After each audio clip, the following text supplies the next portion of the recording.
崇高的敬意。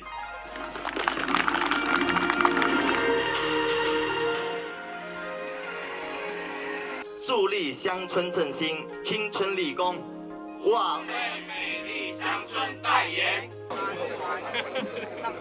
狗刀掐玉米，好不好？是我第一次生吃玉米。我来搞一折，6几，他们讲话，真的很甜哦，已经会讲了。我家玉米哈，今天的菜生吃玉米。这是三哥做菜经常用的红辣椒啊，是洗干净才直接吃。竹笋马上要当季了。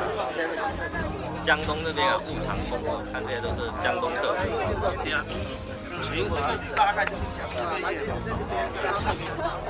这几个哦，名贵的小东西，养出来也不会。米三爷，不要憋着。好嘞，让手，来，一个。